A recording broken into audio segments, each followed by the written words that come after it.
warahmatullahi wabarakatuh. Bismillahirrahmanirrahim. Alhamdulillah. Alhamdulillahirabbil alamin. Asyhadu alla ilaha illallah wa asyhadu anna Muhammadur Rasulullah. Assalatu wassalamu ala asrofil anbiya'i wal mursalin wa ala alihi wassobihi ajmain. Amma ba'du.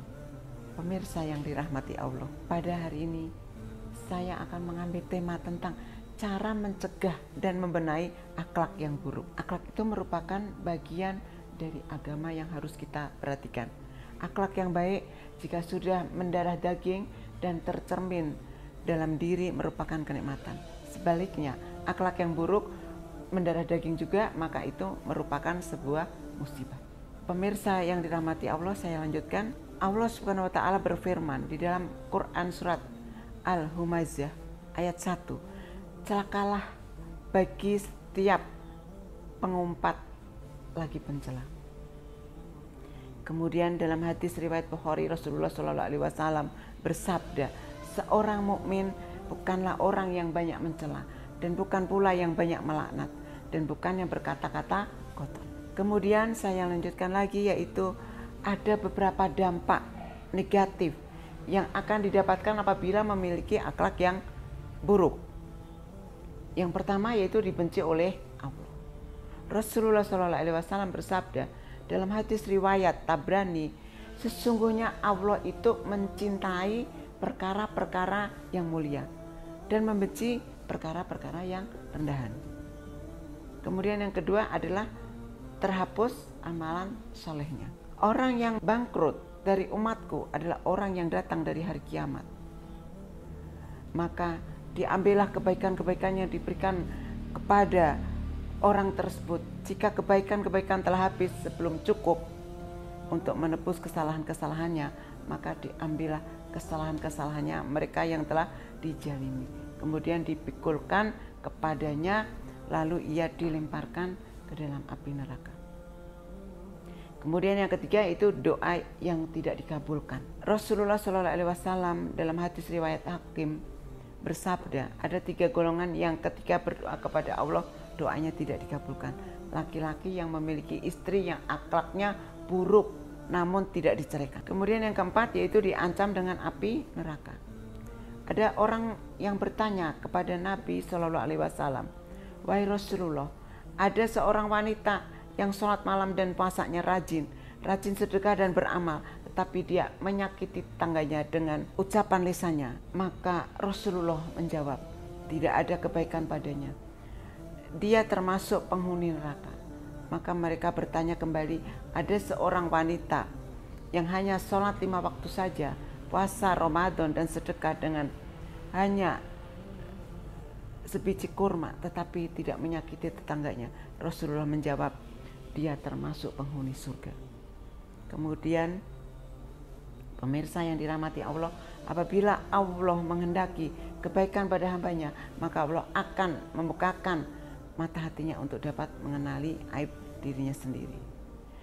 Pemirsa yang dirahmati Allah, saya lanjutkan lagi. Lalu bagaimanakah cara kita untuk membenahi akhlak yang buruk? Ada beberapa kiat untuk membenahinya. Yang pertama adalah membenahi dan mendandani akidahnya. Perkara akidah adalah perkara yang agung. Hati adalah pusat dari amalan. Jadi dengan mendandani akidah kita, maka akhlak buruk akan bisa disingkirkan. Kemudian yang kedua yaitu tekad yang kuat untuk melepas dari akhlak yang tercela. Salah satu syarat taubat adalah meninggalkan sholat yang telah dikerjakan. Demikian juga dengan akhlak yang buruk, harus ada tekad dan keinginan kuat untuk berlepas diri dari perangai buruk yang sering kita kerjakan. Allah Ta'ala berfirman dalam surat Al-Imran ayat 159. Kemudian apabila kamu telah membulatkan tekad, maka bertawakallah kepada Allah. Sesungguhnya Allah menyukai orang-orang yang bertawakal kepadanya. Pemirsa yang dirahmati Allah, yang ketiga yaitu harus ada gantinya.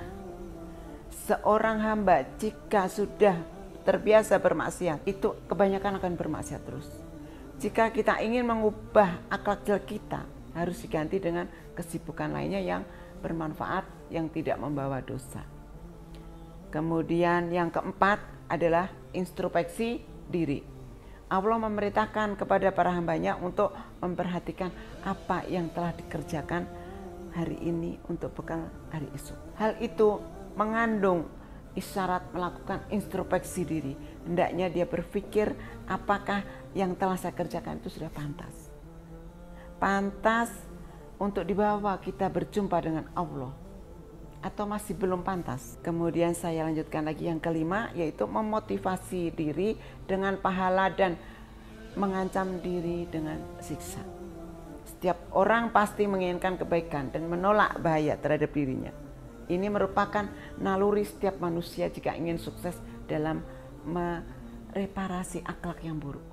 Dua perkara ini yaitu memotivasi untuk meraih pahala dan ancaman terhadap siksa. Itu. Kemudian yang keenam yaitu ingatlah kematian dan dahsyatnya hari kiamat.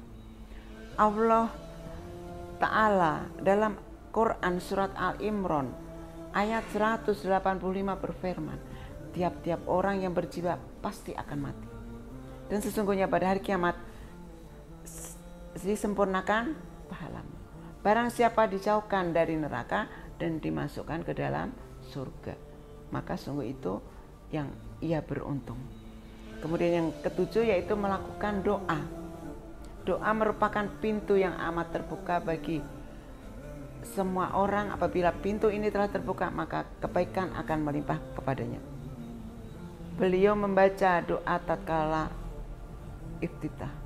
Itu, wahai Allah, tunjukilah aku kepada akhlak yang paling baik. Tidak ada yang dapat menunjukkan kecuali Engkau. Jauhkanlah diriku dari akhlak yang jelek. Tidak ada yang mendapat kejelekan dari Engkau. Beliau saja berdoa seperti itu, apalagi kita.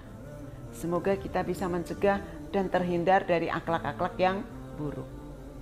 Demikian yang bisa saya sampaikan pada hari ini. Semoga bermanfaat. Akhirul kalam, subhanallahumma wa bihamdika asyhadu alla ilaha illa anta astaghfiruka wa atubu ilaik. Wallahul muwaffiq ila aqwamit thoriq. Wassalamualaikum warahmatullahi wabarakatuh.